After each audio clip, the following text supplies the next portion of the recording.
Hello, friends. We're back again. It's Fightful.com, and it's time for your Impact Wrestling post-show.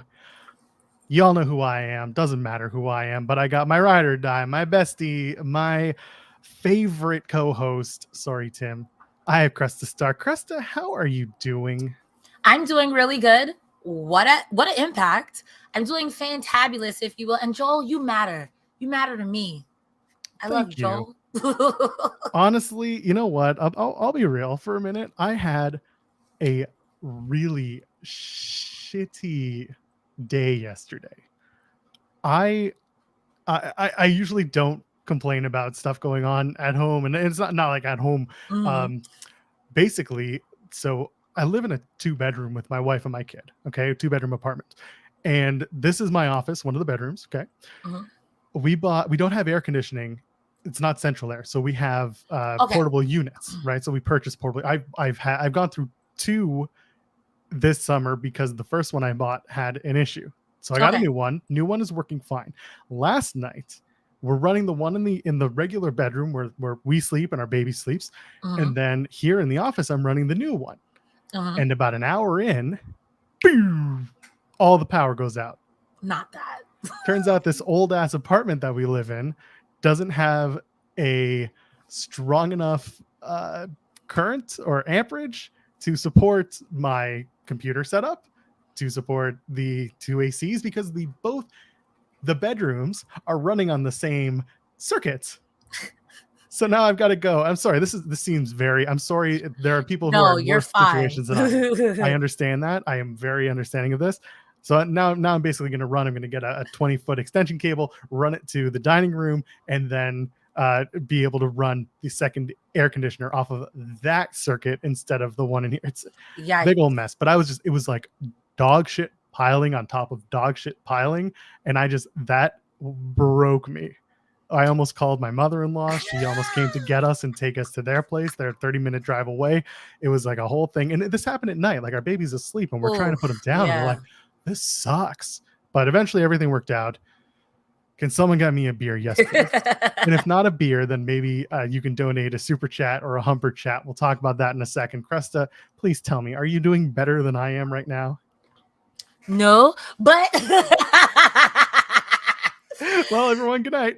It's been real. If we're just having a venting moment, we are doing impact. These things have impacted my life for the past week.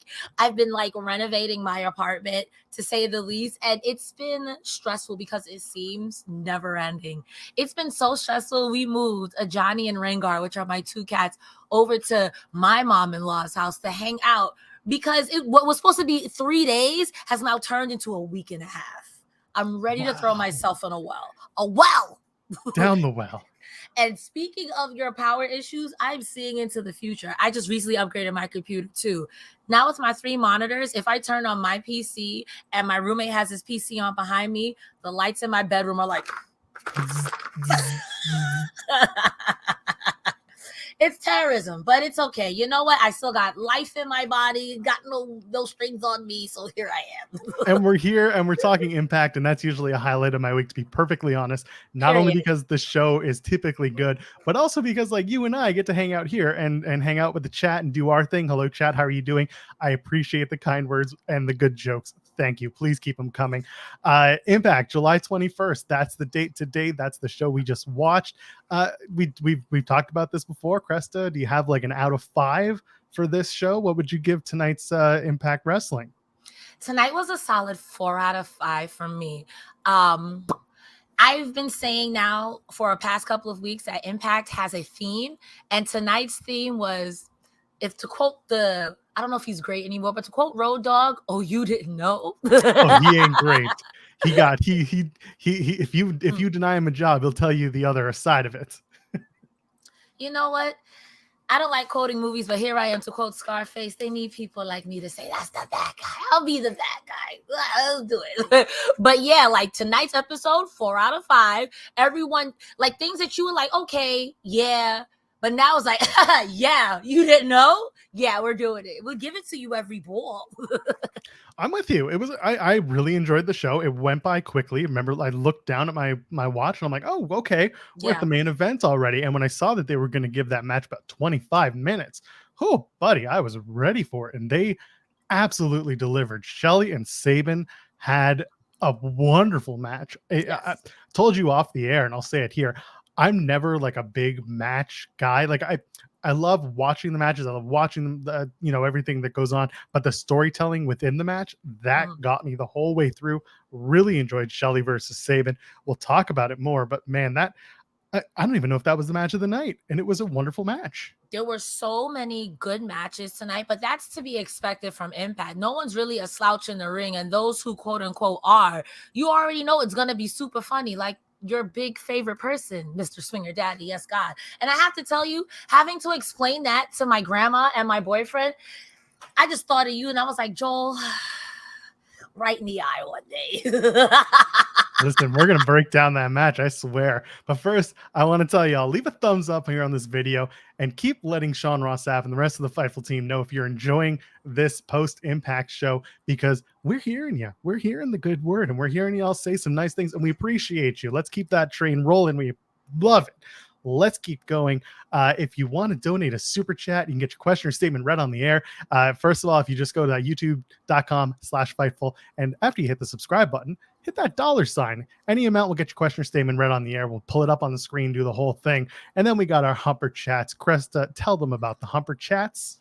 You can head over to humperchat.com and you can donate the same super chats, just Humper Chats. See what I did there? I'm clever. I swear to God.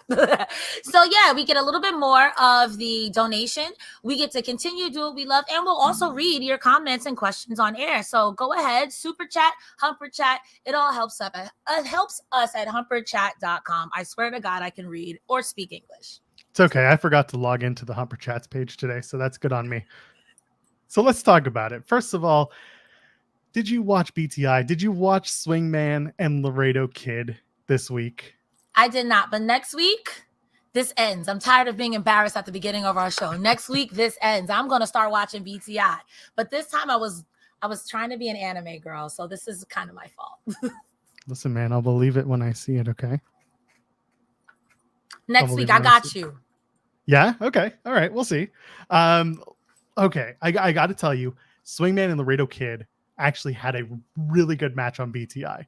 And Scott D'Amore joined them on commentary, which made it even better because Scott just like clowned on everything. And my favorite thing, he brings up Johnny Swinger having a match against Chris Jericho in 1997 on WCW Saturday Night. You can find that match, by the way. It's on the internet, and it's a really good match. Johnny Swinger and Chris Jericho. It's like June 1997. I made a comment about this on Twitter. Whoever did the audio editing for the beginning of that match, I could feel the bottom of the ring. I could feel the ring boards in my brain because it was so poorly edited that I heard them running. I heard them hit the mat. It was vibing in my brain. Did not like it. They cleaned it up. The whole match is just Scott D'Amore referencing old Johnny Swinger matches and like Johnny Swinger experiences. It brings up like Conan and Johnny Swinger back in the day. Not it's a whole Conan. Not Conan, but apparently Conan. Doesn't matter. Good stuff. All I gotta say is just go watch it. There's a really funny spot where Swinger does his fake dive, and instead he just walks between the ropes, walks down the stairs, and then hits a double axe handle. Come on, crazy zany shit. And then eventually Laredo Kid, he works over Swingman's knee, and Swingman, as if that's his name, Johnny Swingman. No, Swingman. Swingman. He's just a regular guy. Yeah, I'm Johnny Swingman. How you doing? The guy you see on the street. And then eventually Zicky Dice tries to get involved, tries to hit Laredo Kid with a loaded fanny pack, as you do in wrestling, because that's how you do it. That's what you do. Tasha Steelz is quaking with this fanny pack again. Tasha Steelz, who was, by the way, absent from these show tonight. We'll talk about that a little bit later. And then Laredo Kid eventually gets the La Magistral cradle and gets the win. Laredo Kid actually had a great match with Johnny Swinger. I was shocked. Go out of your way to watch it. It's free on YouTube. Johnny Swinger may be a clown, but he's a good wrestler. His gimmick is just borderline cringe funny, but he's a good wrestler. And that's what's like, if you could get past that and just like, this is stupid and I like it because it's so stupid, Genius. Big brain, please. Absolutely. Impact opens up with a good opening video package with the Motor City Machine Guns talking about multi-tag titles, winning them in multiple companies, talking about their teamwork, and they're putting it aside for a shot at the world title. Sabin is saying, he's been the world champ, and Shelley says he hasn't had the world championship. And then they show both men entering the venue. And of course, Luis Polito, our wonderful mod, starts us off with a super chat saying Alex Shelley is the hardest mother effer out. I agree. That was a very good match. We're going to talk about it very soon. That was a really good match. Let's start with Vexed. I always thought they were VXT, but they're calling them Vexed. Deonna Purrazzo and Chelsea Green taking on Mia Yim and Jordynne Grace in Cresta, my favorite match, because it was a can they coexist match. Turns out Mia Yim and Jordynne Grace can coexist until Jordynne Grace gets taken out of the match. What did you think of the match? Was this fun for you? Did it showcase the right stories or the right talent? How'd you feel about Purrazzo and Green versus Yim and Grace? I liked the match a lot. When they were coming out as Vex, I was like, is that a joke? Am I missing something? Are they just mad? I like that they're cohesive as a team. Something Impact is good at is if they're going to put someone together as a tag team and have them be serious, the gear match, which I thought was a nice touch. And then, of course, you got a tagline title, like a name of the Vexed.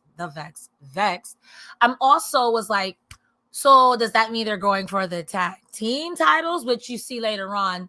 Yes, a spoiler alert. Well, you're here. You watched Impact. You're here. So, yeah, they were able to go for the Impact titles now coming up at Emergence. But I could see them taking the titles off of Rosemary and Taya. And actually, I'd be here for that. It kind of sucks that Jordynne Grace got taken out when she did and Yim didn't have anyone to tag to. But together, they were really good. I think that we as fans sometimes get desensitized because of other companies. Can they coexist? And the answer is no, they can't. They hate each other. But they're really good wrestlers, and emphasis on the professional part. They were able to do the damn thing. What did you think about the match itself? I really enjoyed it. I felt like it wasn't a can they coexist match as much as it was a poor timing led to our defeat match. And then Mia Yim was like upset. She was annoyed, but she didn't attack Jordynne Grace afterwards. She realized, Jordynne Grace said, I got knocked out. I'm sorry. I missed you. Like, she apologized. And Yim was just like, fine, whatever. Doesn't matter.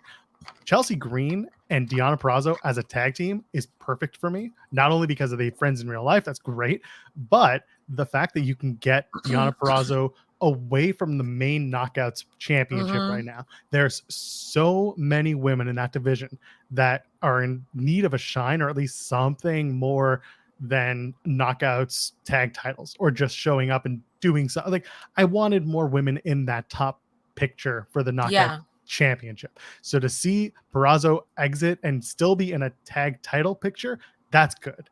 I'm a big fan of that.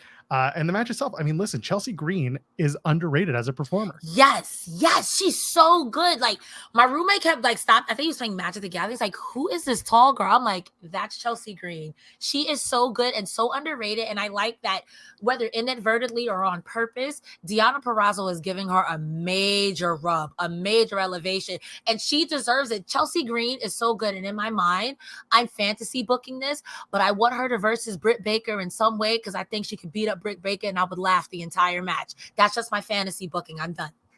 You're not alone. Those two would love to face each other as well. So I'm sure you would really, you'd really get your rocks off, and so would they. Yes. There was some good stuff. There was a double tope from Grace and Yim. They can work together, so that was fun. And on top of that, I talked about Chelsea Green and her turnbuckle curb stomp. That's something else. I love watching that. It's good stuff. And then eventually, Vex hits a double suplex. Purrazzo pins Yim, and that plays into what you were just talking about, where they're backstage with Gail Kim, and they start talking, all that shit, and they say, Deonna is like, I pinned Mia Yim, I should be put into the Knockouts title match at Emergence, and Green backs her up and says, you should be number one contender. And then Gail says, well, Deonna, you are a number one contender, and so is Chelsea Green, because it's Vex versus Rosemary and Taya at Emergence for the Knockouts tag titles. Then we got to talk about Jessika and Rosemary and Taya, but we'll do that a little bit later. I got to ask you, though, the match itself, how do you feel about Vex versus Rosemary and Taya at Emergence in August? Okay, just the match. That's going to be a good match. I honestly, Taya Valkyrie versus Chelsea Green being able to see that, yes, I'm here for that.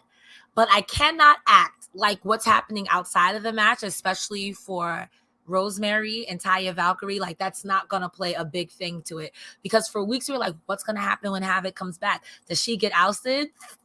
Rosemary gets ousted. Dude, when we talk about that segment, I got some takes. I got some ideas. We're going to talk about it. Yes. Well, I'll wait. But on the inside, I was dead. Yes. And I loved it. Philly76 with the super chat says, Vex looks like a superstar team. Impact continues to show that they know how to book the knockouts better than anyone. They have multiple stories every week. They absolutely do. In that match alone, you had the Knockouts tag titles and just the Knockouts tag division on display. You had the Knockouts main women's division on display, the main title with Jordynne Grace. And then later on, we had Madison, Rayne, and Masha Slamovich. Even with Honor No More, Maria is the leader for all intents and purposes of Honor No More. And speaking of Honor No More, we got to talk about that promo. First of all, I love that Matt Taven called the Mesa Beys. It means that we're doing something good here. We're trending. We're on their mind. I see you. Call us, Scott. Call us. We're available. Freelance, baby. Call us.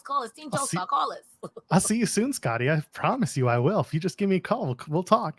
But I'm done with the 1x1 promo from Honor No More. I don't know about you. It's like, it's very kids in line, ready to step forward and deliver their lines at the school play. It's like Matt Taven speaks, and then Mike Bennett speaks, and then Kenny speaks, and then Vincent, who by the way is an ROH 6-man tag team champion for another 2 days, or maybe more. Who knows? We'll find out this weekend at the Ring of Honor pay-per-view. And then Edwards speaks, and he reminds PCO that failure is not an option, and then he singles him out, and then Maria gets the last word. Just let Maria Kanellis speak for everyone. Oh, sorry. I don't know if you were waiting for me to talk. I was just agreeing with you. No, that's fine. That's basically where I'm at. I just want to see more. I want to see this. I want to see Honor No More succeed. And obviously there's a bit of a Honor No More versus Bullet Club thing that they're still building on, and I'm kind of getting sick of it. But I also feel like it's leading to OGK versus the Good Brothers for the tag titles. Fine with that. Totally fine with that.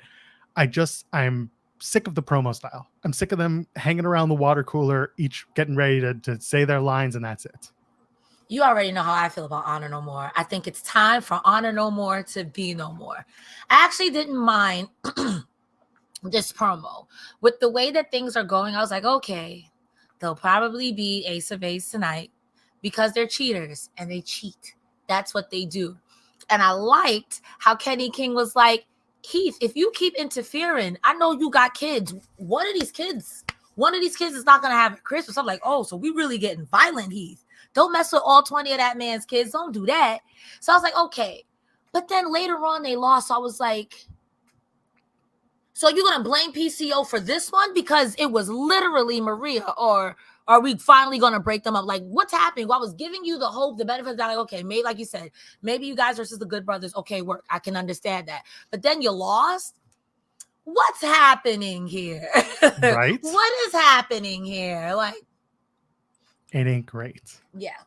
It ain't great. And we're waiting for Honor No More to do something more. It's just been the biggest problem is that Honor No More, we said it week after week. Once Tony Khan purchased Ring of Honor, Honor No More as a stable in Impact Wrestling became almost an afterthought because they came in as like the defectors from Ring of Honor. And then Ring of Honor came back, and now they're just being treated as if they're the people who couldn't get jobs back at Ring of Honor. Yeah. Outcasts. Yeah, they're outcasts. And like, listen, that's probably not true, but to me, that's the way it comes across when I watch them perform on Impact Wrestling. I don't see them as the Ring of Honor guys. I see them as the Ring of Honor guys who left and couldn't come back, got locked out on their way out of the door. Yeah. It doesn't work for me. Which sucks because I think individually they're all really good wrestlers. And Maria Kanellis, she's really good on the mic. Like you said, let her just talk. It just kind of feels like, what are we doing at this point? I want you to do something. I don't care either way. Push them to the moon or break them up or just do something. I don't care if it's a beans wrestling match. Just do something with them. Yeah, exactly. We got a super chat from Craig Goodwin. Thank you, saying in the UK. And I'm so glad to see you guys getting a chance to do an Impact after show. Hey, we're here every single week after Impact Wrestling. And we're here after the pay-per-views too. Sometimes even after the specials. But they've been running on Fridays lately. Anyway, let's keep going. I grew up on TNA Impact, says Craig, and seeing the resurgence is so heartwarming. Cresta, we've been talking about Impact for about solid month and a half now. I haven't really been keeping track of how many shows we've done, but are you still feeling good about Impact Wrestling? Are you still enjoying it the same way as before we started talking about it weekly here on the show? Before I started really watching TNA weekly, my biggest complaint about TNA was that they have a bad tendency of taking a storyline and jumping the shark, quite literally. And they have world-class wrestlers. I don't think that's ever been a doubt. But I think the bigger problem was that sometimes the storylines can get wonky. Now watching it every week and watching the pay-per-views and the specials that they sometimes have on Friday, you begin to really see how much they've matured. And it's one of those things where it's like, me personally, and I know some people don't agree, I think their women's division is the best representation of women's wrestling currently on main roster or whatever. Their knockouts division is incredible. Their men's division is just as incredible. I think that they could stack up WWE, AEW, and Impact could all be on the same thing. They just need I don't know what they need. I'm not a TV booker. I want them to be on the same level, but Impact is really good. And I'm glad that I'm watching now, seeing all of these wrestlers that will eventually try to get sucked by WWE, which is kind of unfortunate. But on the bright side, though, I want everyone to make money. Everybody eats, everybody eats. Impact is so good. I want more people now to watch Impact. I don't get sick of it. I enjoy even the stuff I don't like Mr. Johnny Swinger in that damn dungeon. Talking about, you'd love Johnny Swinger. He is your guy. What is this? Yes. What is this? Let's talk about what may have been the actual match of the night. Yes. The X Division Championship. It's Speedball Mike Bailey taking on Deonna. Oh boy. These two went nuts. And I love it that Deonna finds ways to be innovative every single time he wrestles. Mm-hmm. And a guy like Mike Bailey can find ways to counter and make those innovations look better than the ones that Deonna comes up with. What did you like about the match? Tell me about it. Okay, I don't have a lot of notes for this one because I was really in it. Yeah. I like Mike Bailey and I like Cody Deonna. I like Cody Deonna back when they were the Deanners. To see him now and to see how much he's grown, changed in the character development, so good. So let me go down. First of all, starting off, when Joe Doran came down to the ring with him, something was afoot. Now, you can't go back and lose this after you told Eric Young last week, I've got this. I'm the guy. I got you. Believe in me. I know we messed up, but believe in me. So I'm like, okay, Joe Doring is down here. But then I started thinking, are you guys booking yourself into the corner? This is a championship match. Bailey just got it. How does this work?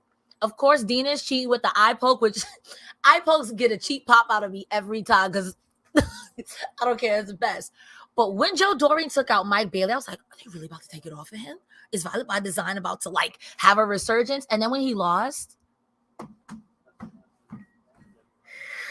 Cody Deonna, Joe Doring, I don't know. I believe Eric Young could beat y'all both up in a handicap match. Y'all got to do something. You have to do something like that. It was such a good match. And it's like, I know Motor City Machine Guns is coming later on in the night. And I was like, this match is so good. So good. I could talk about it all night. I want to know what you think before I talk too much.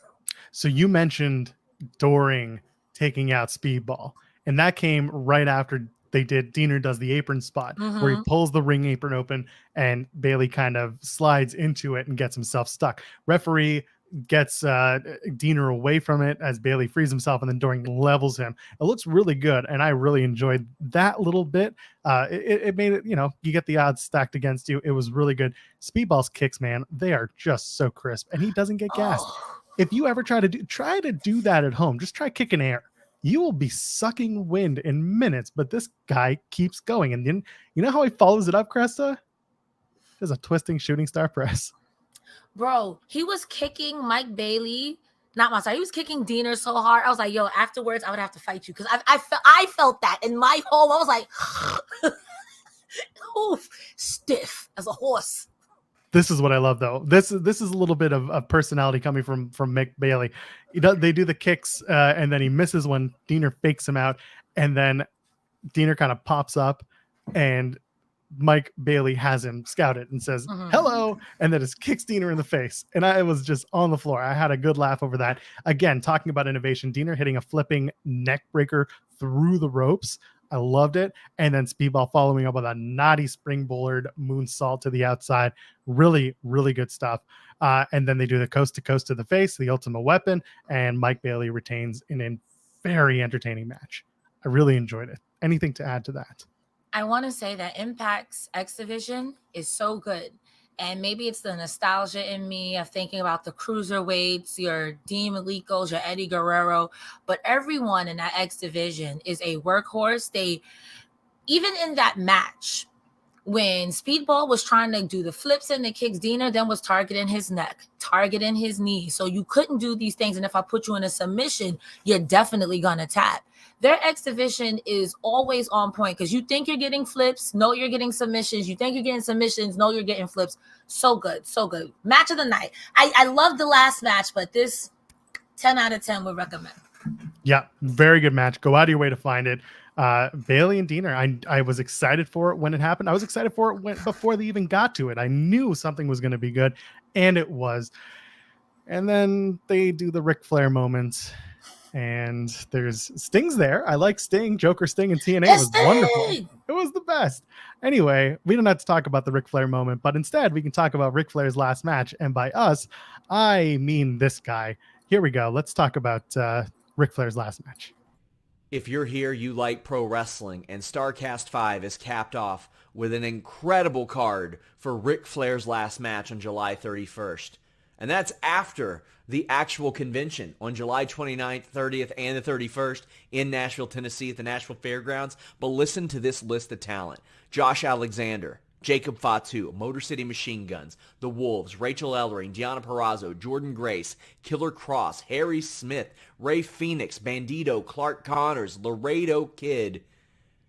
That's before we even get to the Nature Boy Ric Flair's final match on Sunday night. That's SummerSlam weekend. Panel shows also include Renee Paquette Sessions featuring Bryan Danielson, Saraya turning the page, The Last Ride of the Four Horsemen, and Bret Hart taking a look at his match with Davey Boy Smith at SummerSlam 30 years later. If you're going to be in Nashville, head to StarCast.com for more information on StarCast tickets, meet and greets, and last match tickets. But if you're not there, you don't have to miss it. Head to RicFlairsLastMatch.com to pre-order the event. Watch the incredible docuseries Ric Flair, The Last Match, with new episodes dropping every Monday at 6:05 p.m. If you're there, there's going to be tons of signings, tons of activities. You're going to see talent from MLW, AAA, Impact, New Japan, AEW, and so much more. StarCast 5 in Nashville. There we go. I'm excited for StarCast.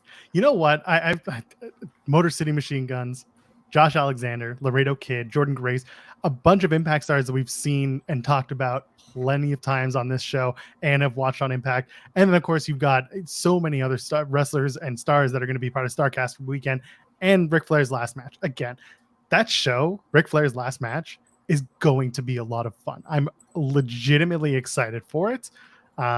And we'll see what happens. Listen, Jeff Jarrett is a TNA original. He's going to be in that main event tag match. So there you go. That's all you need. And Jay Lethal once upon a time was part of Impact. But anyway, we're not talking about him. Let's go. Let's talk about Eric Young because we were just talking about that Mike Bailey and Deonna match. Don't give me that look. It's the way you said we don't got to talk about that. And all I can see in my mind is the exact promo. That's my line. Woo. That's a time gone by. So Eric Young they're doing this like weird face to face. We're like, if I got to do it this way. I'm facing you and I'm talking like this. And I'm down the stairs. So but you can't ruin it. You can't ruin the fact that they're down the stairs because they're doing the side by side like this. Okay. Oh, that's true. So hold on. So you don't know. So they say, so Eric Young is like, Dorian and Deonna, you still have the sickness, whatever that is. And then Dorian and Deonna, they disagree and they revile the sickness, they say. And then they show Eric Young at the top of the stairs and Dorian and Deonna at the bottom. And I'm like, oh, that's cute. It's symbolic. It's also hokey as F. And then Eric Young comes down the stairs, meets them at their level and says, be better. Be better. That's literally literally the whole promo. Are you sick? No, be better. Get back. Get well soon. Sorry, Hurry up. I love those guys. I just gotta. This particular segment wasn't really for me, but it happened, and they're just telling the story of Violent by Design. Are they going to get better, or are they going to break up? Is it going to be someone gets kicked out? Diener just lost the match, so clearly he's looking a little rough, and Doring also lost another title match. So now it's up to Eric Young to lose a title match and get on their level. Am I right? Listen, I stand by what I said. I think Eric Young could beat them both up in a handicap match. And I was actually surprised he was still calm. Because, like, literally, that was a few things in Impact that I watched before this.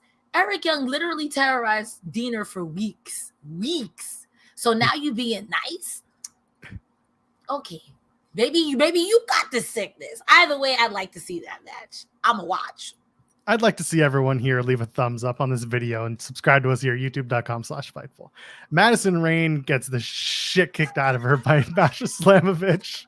I don't know what you expected here. Giselle trying her best to like back up Madison Rayne is hilarious to me. I love it. Rayne tries to level with Masha, but like yells at her and then shoves her and realizes she fucked up. Sorry, I had to drop the F-bomb.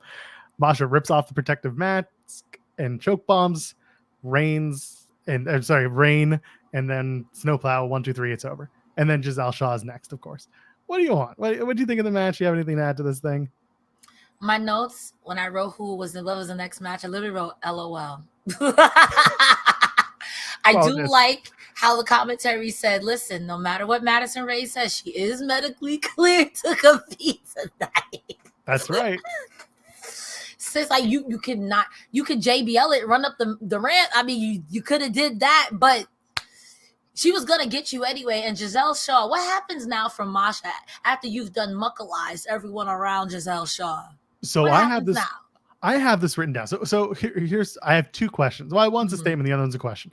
First one is I want weeks because we talk about how Giselle Shaw is actually hilarious in her delivery now. Like she somehow something happened, a switch flipped, and she just became really funny on the show. She like got this comedic timing down.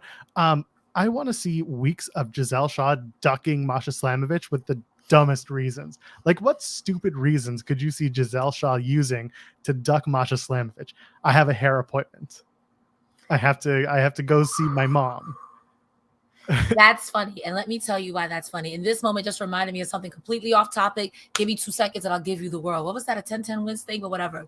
That reminded me of one time we was playing World of Warcraft, me and my friends back in the day. Somebody literally who was supposed to be the tank disconnected in the middle. Before he left, he said, "Gotta go. My fish are on fire." Those are the type of excuses Giselle Shaw's going to start using. "Hey, guys, I would love to hang out, but, my turtles are drowning. Got to perform CPR. Gotta go. My chickens are upside down. Look at the clock. Gotta fly." That's funny. I want those excuses. And I want her to be like, "Yo, Scott, if I'm going to rip you in half unless you give me Giselle." I like that. There's a Canadian children's show that some people will remember called Polka Dot Door. And there was this big imaginary character called Pokeroo. And he was this big long-necked looking thing. It was whatever, cute. He had a big belly and a big long neck. He almost giraffian like. Anyway, the point is there would always be like the adults would just miss Pokeroo. And they'd always just walk. And I want that to be Masha Slamovich looking for Giselle Shaw. Giselle Shaw is Pokeroo and just keeps like leaving as Masha Slamovich comes in looking for her. And I'm all about that. I just want to see her duck her until finally Masha finds her and is like, "We're doing this right now." And then it's a quick match and that's it. So someone put in the chat, "Oh no, my house got pulled into the shadow realm. Let me put on my my big brain tinfoil." Imagine Giselle Shaw goes to the same place Havoc went and finds Havoc, and she becomes the new Havoc, and Havoc is now Jessika. Okay, I'm taking off the hat. That's too much power, too much sauce. Giselle Shaw starts wearing Havoc's mask. Yes. Yo, Impact, I trust you to do that. And I'm going to have tears in my eyes every week if you do that. Loyal paying customer. If somebody from Impact is watching, please, let's make that happen. But my real question, the one that I actually wanted to ask you, since we're seeing Masha Slamovich beat the shit out of every woman in like 30 seconds, who's her first real challenge? Without saying Jordynne Grace, who was the Knockouts champion, who was the first person who's really going to give her a run for her money in Impact Wrestling? Right? That's the question. Okay. Now that so you start her off, the next thing you do, Savannah Evans. Okay. And then from there, you could, if you really want to, you could Deonna Purrazzo and have Purrazzo lose because she's still a tag team, so it doesn't really hurt, and it elevates Masha. And then from there, you could do a Taya. Say, oh, you could do like I said, Evans Purrazzo or Evans Taya Purrazzo, then Grace. I think that'll be a good way to build them both up. And neither Taya nor Purrazzo lose anything from that. Masha still looks like a monster. Not to say Savannah Evans loses anything from that either, but right now she's someone fresh and someone in the bigger category. So you're not like just beating up on Madison Rayne, Lish, girl, stop it. Stop it. So it really puts you in a different category where if you are approached by a Purrazzo, it's like, is Purrazzo going to out wrestle you? And then when you win, you're like, oh no, Jordynne Grace, your days is numbered. Exactly. The only other person I would give her is Killer Kelly when she comes back next week. I wouldn't do it immediately. Next week, but I'm saying Killer Kelly and Masha Slamovich. A lot of people are talking about that match. That's a match that I want to see. And that's a match that I think should be a little more even keeled than what we've seen Masha do with all the other knockouts. I want to see Killer Kelly wrestle. Ooh, sorry, pardon me. Don't pay rent. Wonderful. I love it. I want to see Killer Kelly at least wrestle 1 or 2 matches, and I think that'll be cute. Also, to add to the Masha thing, maybe after Yim is done with Grace, Yim versus Masha, which wouldn't be bad either. That's a good call. I like it. That's one way to go. Another way to go is Brian Myers and Bhupinder Gujjar. Brian Myers, I love him. He was a big jabroni tonight. I loved it. I love that they're making the digital media championship. Like we always knew it was a bit of a comedic championship, but it's a really simple story. Like it's the cocky heel champion. He's a veteran. He's giving a seminar telling people to follow him on Twitter. Like, why aren't you following me yet? And then you've got a credible young opponent. And like the cocky heel's being a jerk to this guy, even though he well deserves the championship shot. And like what he does next, like Myers tells Gujjar that Vincent is calling him out.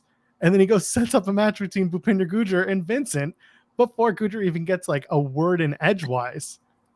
And I love it. It's so stupid and it's so hokey, but it's the cocky heel coward champ, this chicken shit champ, going and setting up matches for the babyface. I like it. It's simple. It works.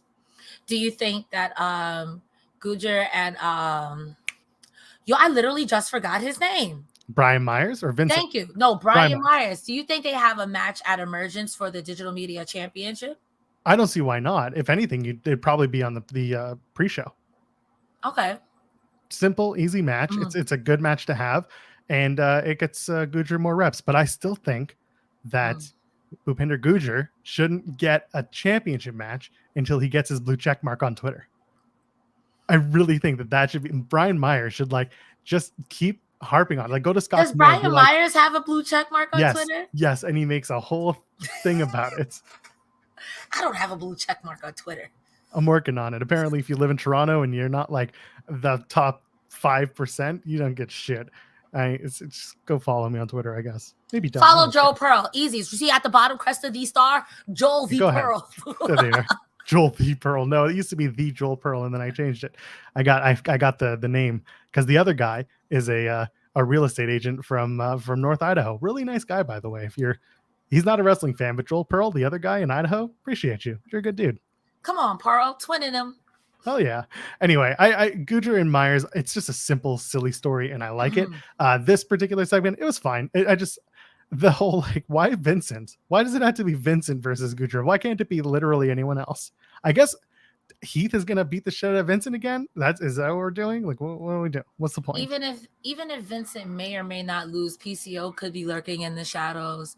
I don't know. I'm not gonna hold you. This kind of match, this segment, I was just like, it. Unless this is them writing off Vincent because of the ROH stuff. because Death Before Dishonor is coming up on Saturday. But again, we don't know because Vincent is part of the 6-man tag team champions. So it's a strange conundrum. Or it could just be the match is happening and it's just Gujar gets a big win over an Honor No More guy. Anyway, we'll move on. Killer Kelly has her third segment. Fightful Select had the scoop of Killer Kelly's return to the Impact ring. By the way, if you subscribe to Fightful Select, we also had the scoop earlier of where Bound for Glory is going to be located. Danbury, Connecticut. It's out there. Briscoes have been signed to Ring of Honor. That's out there. Sean Ross Sapp got that scoop from Tony Khan today on the Death Before Dishonor media call. And of course, speaking of Death Before Dishonor, we will be covering it on Select and on the website and on youtube.com/Fightful. We'll be doing a post show as we do, but subscribe to Fightful Select. $5, get you everything, get your scoops. You know, Cresta gets your scoops from Fightful Select. You know it. I get my scoops from Fightful Select in the garbage can. So ooh, I like that. Killer Kelly is not hanging out in the garbage can though. She's still at a hotel. And she's like, "You're at a motel that looks like it was in the garbage can." It may as well have been. She asked, "You ever feel like someone's watching you?" And she's like, "It's because I am." And I'm like, "Okay, I've got to check my closet for Killer Kelly tonight." I'm a little worried. And then this random dude walks up and starts talking to her, and she's not listening. It's like completely zoned out.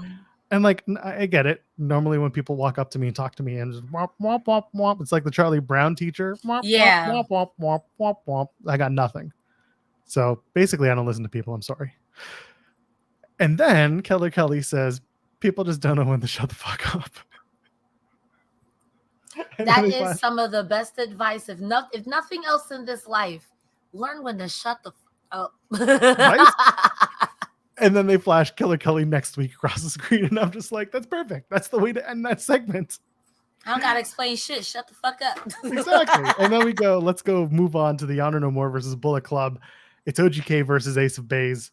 Taven talking trash to the camera is good stuff. The match is great. It's one of the Impact does this thing where they always have a really good match before the main event, before they ramp up to the main event. And this was it, a really good tag match.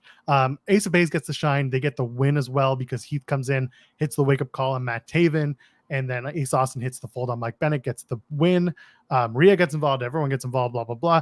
Well, tell me about the match. What did you like? What did you not like? So initially, and I had touched on this earlier, initially going into this after the Honor No More segment, I was assuming Ace of Beys were going to lose. And the way they've been treating Ace of Beys, like they said in their promo earlier, you're sending us the cronies of the Bullet Club. We don't want these guys. So I was fully going in with okay, they lose. They push the Honor No More narrative. Now, the match itself, good, great. 8 out of 10. 8 out of 10 would recommend. But I will say, after all of that beef about PCO not being there every time Heath is around, what do you blame now that Maria is the reason? Because not only did Maria distract the ref, you guys hit Chris Bay in the quote Taz, the yam bags, and you still lost. So how is this PCO's fault? Are you going to hold Maria accountable? Are you going to hold Maria and Mike Bennett accountable? Because that's really the next question. Are you going to be like, well, your wife is always getting involved, and yes, she helps, but did she help this time? Or will it Thanos snap? Either way, I'm happy for Aces of Beys. Chris Bay, 10 out of 10. And honestly, Chris Bay really had a good moment to shine in this match. I think Ace Austin has improved considerably. Still don't like the gimmick, but you know what, boo, get your money. But Chris Bay looked amazing tonight. Amazing, because he's normally getting ragdolled. I don't like that. There's a spot in the match where Bennett lays out Ace Austin and with his forearm, and then he asked the crowd to too sweet him. And I cackled. I had a good laugh over that. It was good stuff. It was fine. It was a good tag team match. And again, we talked about at the top of the show, Honor No More and Bullet Club is getting a little stale, but OGK racking up wins, especially against, well, not in this case, but getting just OGK getting reps as a tag team leading up to the Good Brothers match that they're inevitably going to have. I'm fine with that. I'm cool with that. I just want them to get there finally and just move on from it. Because once we're done with Honor No More and once we're done with Bullet Club, we can at least do something else and not be stuck in this vacuum between these two teams. Yeah, I mean, I like to see them all compete, but like I said earlier, either do something with Honor No More or disband them, or so you have to do something with them. Yeah, exactly. Folks, get in your super chats, get in your humper chats. We're still talking about Impact Wrestling. We're going to talk about Steve Maclin backstage with Gia Miller. Maclin says he's always a step ahead because this is war. So, of course, Sami Callihan appears behind him and attacks Steve Maclin. They brawl, they do the thing, and then Wild Moose appears, attacks Sami, and then Maclin uses the pipe on Sami, and then right when they pick up a trash can, does Moose and Maclin, Sami teleports out of there or whatever with his phone. I have nothing to say about this. I hate the teleportation gimmick. Lights on, lights off.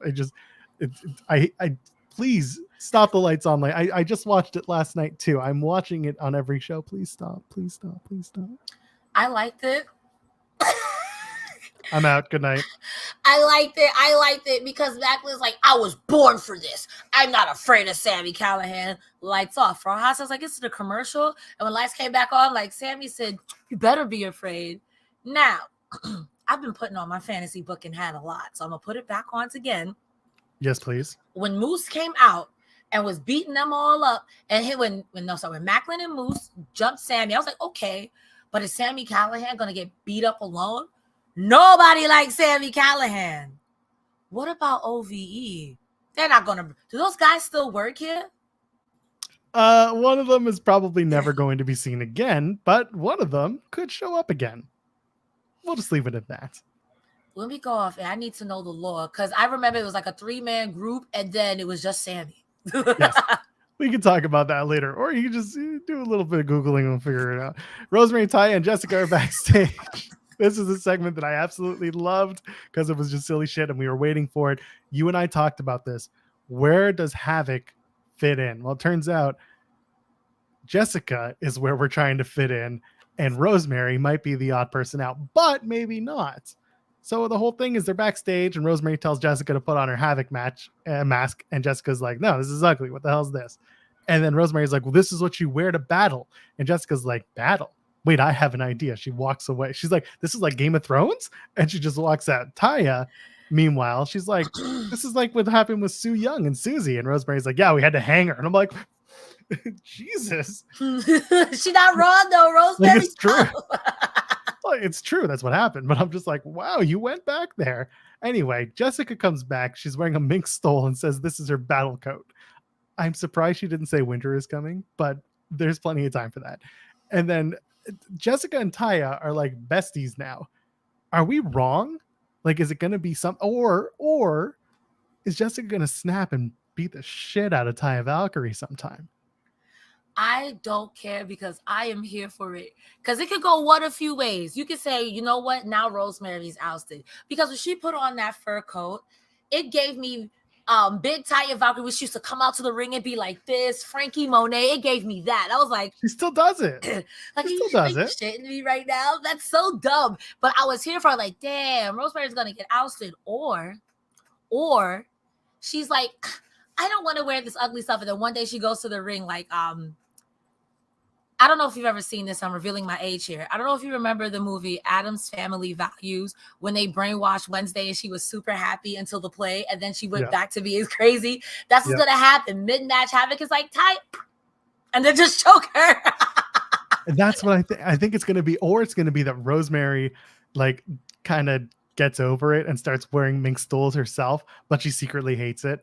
It's gonna be, the story is gonna be like Rosemary trying to convince Jessika to become Havoc, and then Havoc eventually snaps and it goes haywire. Or it's going to be Jessika and Taya become besties, and Rosemary's like, oh, forget this, I'm out of here.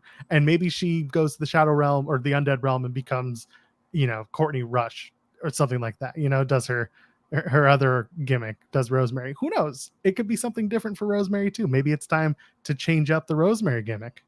The hat is back on. She goes to the Undead Realm. Her and Su Yung get together. Yes. And versus her and Taya listen, her versus Taya Valkyrie and Jessika, Su Yung, and Rosemary. I don't care. I just fight all of them. Fight. They did evoke the name of Su Yung tonight. And normally when you do that, it's not for nothing. It's a good point. It's a very good point. Maybe that's Su where we're Yung. going. Not Susie, not Susan. Susan, yeah. Well, Susan I loved, but Su Yung, it could work. But we'll see what happens. I think you and I started with this whole where does Havoc fit in, and now we're actually talking about where does Rosemary fit in? It's a Yeah. very different, turned on its head story, and I'm fine with that. It's good stuff. Yeah. We're in the back again, and Josh Alexander's talking to Scott D'Amore. Josh is putting over the roster, has a list of people he wants to face. Rich Swann walks up, and he's just like, hey, I got my mojo back, and I want another shot at the Impact World Championship because I never got that when I lost it. And Scott's like, yeah, it's true, but how about I give you a shot for a shot?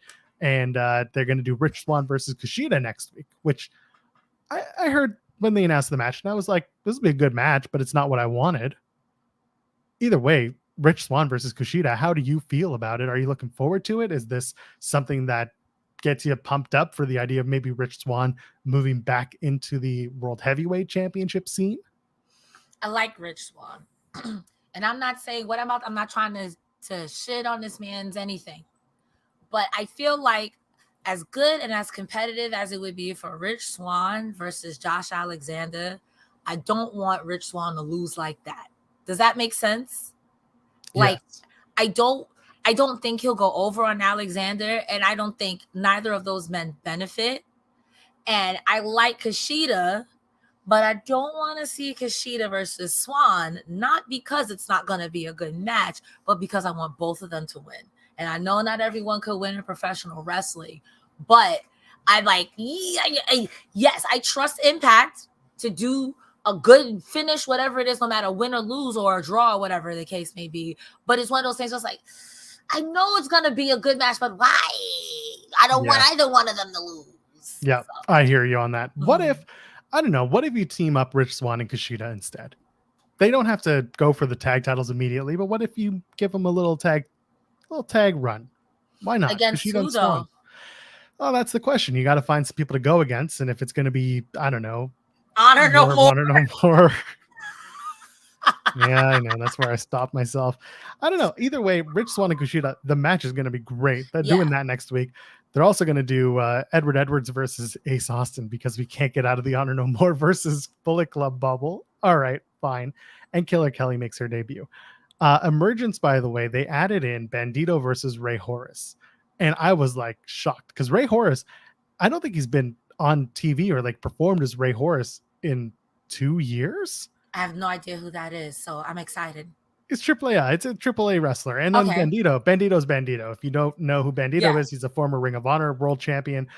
Great wrestler. Had one hell of a match at Triple Mania a month ago where he landed on his head and neck and it looked real gnarly. It was bad. It was an incredible match that he was having. And there was a spot that involved Black Taurus and Phoenix, I think it was. And it was just a gnarly landing. It was really, really bad. But Bandito's going to be the match. He's back. It's fine. Looking forward to that match at Emergence. Folks, get your super chats in because it is time for our main event. The Motor City Machine Guns explode, but not really because they're still best friends. Chris Sabin and Alex Shelley have a match. The first time they fought against each other was for the vacant X Division Championship at Genesis 2009. Alex Shelley won. A long time ago. It was. And they gave this match a lot of time. They had a lot of early back and forth chain wrestling. It was just a really good match. I know you were completely enthralled, so tell me what you liked. Tell me about it. Everything. So going into this, I was like, Chris Sabin, to me, has always been, quote unquote, the better man, the better technical wrestler. I like Chris Sabin, but at the same time, I've seen a lot of Chris Sabin, big uncle, daddy, getting stuff rubs, and I'm here for it. I was really happy that Alex Shelley won it tonight.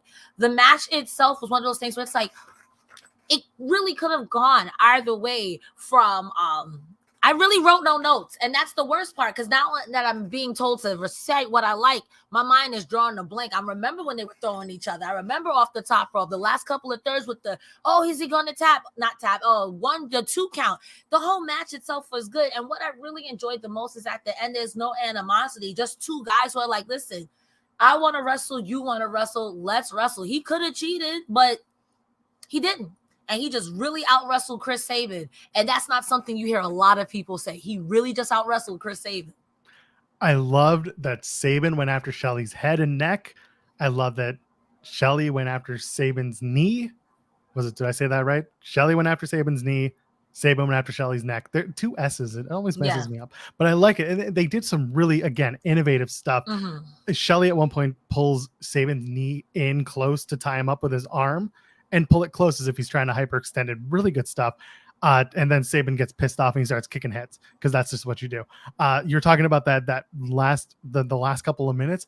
First of all, Alex Shelley does this like dragon corkscrew on Sabin's left knee while Sabin's on the top rope, and it's really, really gnarly. I loved it. But then there's a belly to back suplex that Shelley tries to hit on Chris Sabin, and Sabin almost lands on his damn head. And I'm freaking out. It was absolutely gnarly. Shelley goes right into the Border City stretch, and then they break out. Sabin was the Border City stretch that one where because he did some really weird submission where this man looked like he was where he had Sabin looking like origami, where his head I think was against the floor and his leg was up like this. That was the first thing I was talking about. Oh, that was rough. That was gnarly, bro. Nobody had a name for it. Nobody knew what it was. It was just hyperextension. That's all it was, and it looked great. The Border City stretch is closer to the label lock, or not the label lock, the crossface. You've seen it. Pac. I know what you're talking about. I know what you're talking about. Yeah. I'm sure someone in the chat's going to correct me. It's not the label lock. It's closer to something else. Anyway, Sabin hits clothesline from Hell, Michigan, goes for the cradle shock, gets reversed. Shelley hits the slice spread number 2. There's a near fall 2.9. Sabin reverses another Border City stretch to do a pin, cradle pin 2.9. Shelley does the shell shock 2.9. Back to the Border City stretch from Shelley to Sabin. Shelley is the number 1 contender. He gets the tap. Sabin taps out. Shelley is number 1 contender. They shake hands, and out comes Violent by Design. They take out Motor City Machine Guns, and then Kushida makes an appearance, and he clears house because Kushida and Alex Shelley, of course, make up the Time Splitters. But I don't care about that. Cresta, I love the fact that Josh Alexander is nowhere to be found. When he finished with Violent by Design, he was done with Violent by Design. How did you feel about the end of this match? How did you feel about Violent by Design and Kushida and the end of it? So by the end of this match, when Violent by Design ran out, I'm like, okay, I can see it. You don't want to get beat up by Eric Young, but then they get chased off by Kushida. Come on, Kushida's great. He's great. But how many times are going to keep losing in one night? Ooh, Eric Young is not going to like this. So I'm hoping next week there's going to be something. But also, I did find it interesting because I thought that when Violent by Design ran out, I thought I saw Josh Alexander start running towards the ring, and then he was nowhere to be found. I'm like, I respect it. I'm the champion, not my circus, not my monkeys. You guys can fight to fight me. I don't care. But Kushida coming out making the save, even though he's part of the Time Splitters, I kind of wasn't expecting that. I'm here for it. I like it. But again, Violent by Design, Eric Young told you to beat out the sickness, which I assume is weakness, and that's weak stuff. At this point, I feel like Violent by Design has got to be at a crossroads, and something has got to give, more so now than Honor No More, which is if that makes sense. Yeah, which is no more honor. No honor in that. I want to know what they do next with Violent by Design, just like you. Yeah. I'm glad that they're not using Josh Alexander as the guy to take him out on, because Josh went through all 3 of them.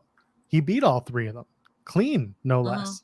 So there's no reason for Josh to get involved. And I'm sure that's going to play into the Emergence storyline with Shelley. Alex Shelley's probably going to be like, where the hell were you? And Josh will be like, worry about your own problems. Like, you got a title match against me. Violent by Design's in my rear view mirror. This doesn't matter. So you're on your own. Kushida helped you. Good enough. Have fun. You got your Time Splitters back. Hooray. It'll be like, it's not Josh Alexander turning heel by any means. It's not. Yeah. It's just going to be Josh Alexander being like, I'm a smarter champion and I don't need to fight your battles. Your battles are your own. These guys came after me. I took them out. Why can't you? If you want to be champion, you're going to have to deal with this shit too. Maybe and that's a the way it plays 3-on-3 out. Is in the future. A 3-on-3 match is in the future for Violent by Design and Motor City Machine Splitters. That's fine by me. I would be totally good with that 6-man tag. Just keep Josh Alexander out of it. Let him do literally anything else and be like, I don't need to be here. I'm done. I agree. Finished these guys. My title's all I want to deal with now. So for me, him not coming out, that was perfect. Yeah, that was what I wanted. That was Impact Wrestling. I thought, like you said, 4 out of 5 is a really solid show. There was a lot going on, and they did a lot of backstage stuff. So again, the matches, we may know the outcomes if you read the spoilers, but the backstage stuff is usually what sets up the long-term stories, or at least what's going on at Emergence in a month's time. Less than that. God, like 3 weeks. Cresta, let's get out of here. Where can the people find you on the internet? Ladies and gentlemen, thank you so much for being here. I gotta say, Joe Pro, it's always fun talking wrestling with you on Thursdays. Guys, you can find me right below, Cresta Starr, at Cresta the Star on Twitter. In my bio, there is a link to my link tree where you can find me on Instagram, TikTok, not Facebook. No one has that anymore. YouTube, anywhere. Hey, we're live find- on Facebook, FYI.